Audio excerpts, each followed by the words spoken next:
ठीक है।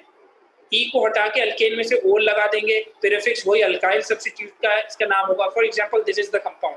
इसी तरह पोजीशन को देंगे, इसी तरह से फंक्शनल ग्रुप की पोजीशन का नाम देंगे। इसी तरीके से देखना है, अगर मैं यहाँ से गिनूंगा तो 1 2 3 4 5 पे आ रहा है, और अगर मैं यहाँ से गिनूंगा तो 1 और 2 पर आ रहा है, तो 2 is the better thing. Longest chain हम हमेशा वो लेंगे जिसके अंदर आपका फंक्शनल ग्रुप इंक्लूडेड हो, ठीक है, जैसे कि इसमें इंक्लूडेड है।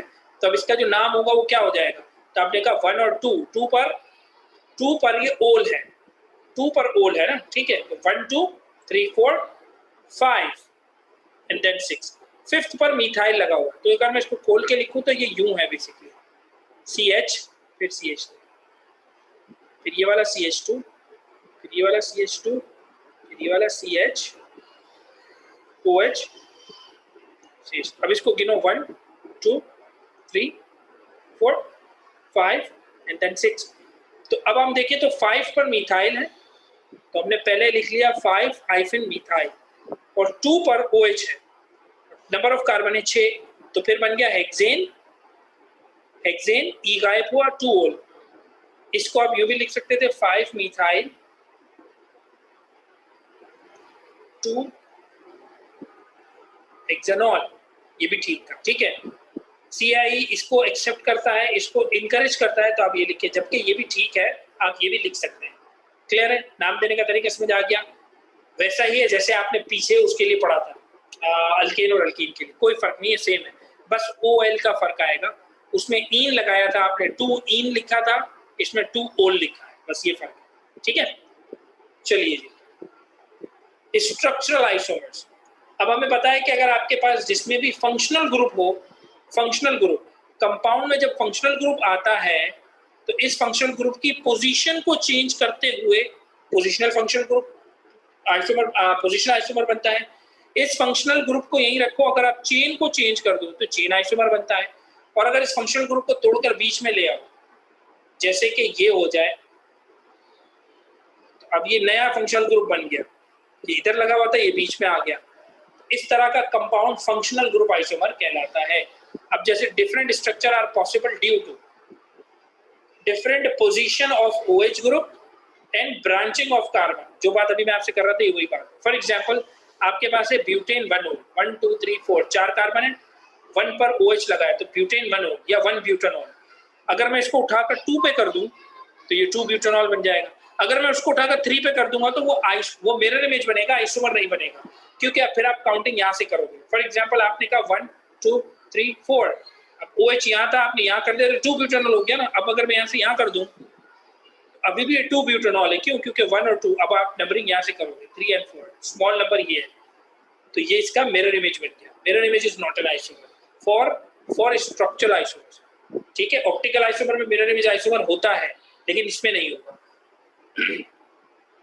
अच्छा, एक और चीज, इस कार्बन को अगर गौर से देखो, इस कार्बन को जिसके पास यहाँ पर H है, यहाँ CH3 है और यहाँ C2H5 है, तो ये कायरल कार्बन बन गया, सही है। ऐसा कार्बन जिसके पास चारों फंक्शनल ग्रुप डिफरेंट हो, CH3 C2H5, तो ये है गया कायरल कार्बन। कायरल कार्बन के 2 आइसोमर्स होते हैं, ठीक है ना, 2 ऑप्टिकल आइसोमर्स होते हैं। वो कैसे होते हैं, तो अब आप C लिखोगे, एग्जामिनर आपसे पूछेगा कि इसका ऑप्टिकल आइसोमर बना के दिखा दो, तो एक आप मेरी तरफ लेकर आओगे यूं, एक बाहर निकाल के लगोगे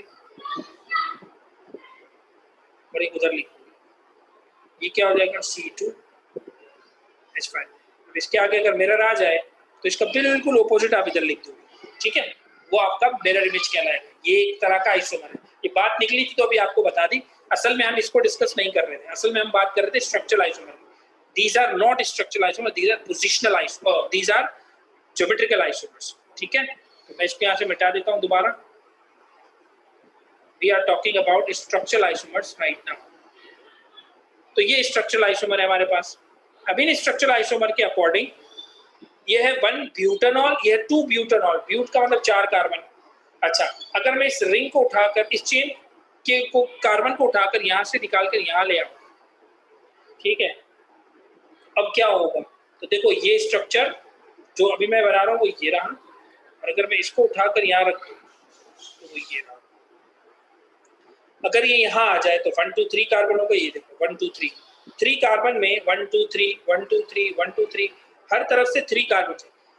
तो अगर मान लें कि ये आपकी लॉन्गेस्ट चेन है जिसमें OH इंक्लूडेड है, तो इसके सेकंड पोजीशन पर क्या लगा हुआ, मिथाइल, तो 2 मिथाइल 1 2 3 प्रोपेन, 2 पर लगाए OH, तो 2 प्रोपेन 2 ऑल, ठीक है, प्रोपेन 2 ऑल या 2 प्रोपेन ऑल, एक ही बात होगी। और अगर मैं इसको देखूं, ठीक है, तो इसके अंदर 1 प्रोपेन ऑल है, ये 1 2 3 2 पर मिथाइल, ये भी 2 मिथाइल ही हुआ, 1 प्रोपेन, ये 2 मिथाइल 2 प्रोपेनॉल 2 मिथाइल 1 प्रोपेनॉल, ठीक है। चलिए फिजिकल प्रॉपर्टीज में चलते हैं। Boiling point of alcohol, boiling point of alcohol में क्या आता है, increases with the molecular size, वही आपकी अल्केन वाली बात है, मैं इसको जल्दी जल्दी गुजार रहा हूँ, ठीक है। बस इसमें एडिशनल बात यह है कि इसके अंदर वेंडर वॉल फोर्स होती है। अब देखो ये ROH, इसके अंदर जो वेंडर वॉल फोर्स होती है वो डाइपोल डाइपोल इंटरेक्शन है, पहली तो ये बात हो गई। नंबर 2, इसमें हाइड्रोजन बॉन्डिंग भी है। तो अब तुम देखो तो सिमिलर नंबर ऑफ कार्बन के हिसाब से देखो, अगर ये CN N की वैल्यू अगर 3 है और इधर भी C की N की वैल्यू अगर मैं 3 रख दूं, अच्छा ये तो एक ही है ना, अल्कोहल ही है, अगर मैं इसका सिमिलर अल्केन ले लूं तो आप देखो कि दोनों के बॉइलिंग पॉइंट्स में बहुत ज्यादा फर्क होगा। तो alcohols have higher boiling point in similar molecule of alkanes, ठीक है। This is due to the added presence of intermolecular hydrogen bonding, ये हाइड्रोजन बॉन्डिंग शो हो रही है। जब एग्जाम में भी आपको हाइड्रोजन बॉन्डिंग बनाने के लिए आएगी तो आपने ऐसे ही बनानी है, आपने एक यूं बनाना है, जैसे ये R है, ये H है, इसका लोन पेयर शो करना है, फिर इसमें से डॉट्स निकालने हैं, ठीक है। ये जाकर किसको अटैच करेगी, अगले हाइड्रोजन,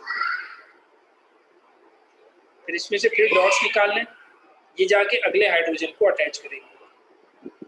और फिर इसके साथ आपको शो करना है कि ये इलेक्ट्रो पॉजिटिव है जिसके अंदर बीच में हाइड्रोजन बॉन्डिंग है ना, उन दोनों को, ये इलेक्ट्रो नेगेटिव है, ये इलेक्ट्रो पॉजिटिव है, इसी तरह ये इलेक्ट्रो नेगेटिव है, ये इलेक्ट्रो पॉजिटिव है। आपने इतना पोर्शन जरूर शो करना है, नेगेटिव पॉजिटिव जरूर शो करने हैं, इसके ही आपको मार्क्स मिलेंगे, वरना मार्क्स नहीं मिलेंगे, ठीक है। अब बात कर लेते हैं प्रोपेन के। प्रोपेन में भी 3 कार्बन है, इथेनॉल में 2 कार्बन है। अब इन दोनों में का मॉलिक्यूलर मास करीब करीब है, ठीक है, नंबर ऑफ इलेक्ट्रॉन और मॉलिक्यूलर मास करीब करीब है, लेकिन बॉइलिंग पॉइंट में फर्क देखो, -42 +70 है। क्यों? क्योंकि इसमें सिर्फ टेम्परेरी डाइपोल डाइपोल इंटरेक्शन था, जबकि इसमें क्या है, परमानेंट डाइपोल डाइपोल इंटरेक्शन है, परमानेंट फोर्सेस है जिसके अंदर हाइड्रोजन बॉन्डिंग भी है। जिन इन एक्स्ट्रा फोर्सेस की वजह से इसके अंदर क्या हुआ, अब हाइड्रोजन बॉन्डिंग है तो सॉल्युबिलिटी भी होगी, बिल्कुल होगी, सही है। तो जब आप इसको वाटर में सॉल्युबल करोगे तो ये ROH जाएगा वाटर के पास, सॉल्युबल हो जाएगा।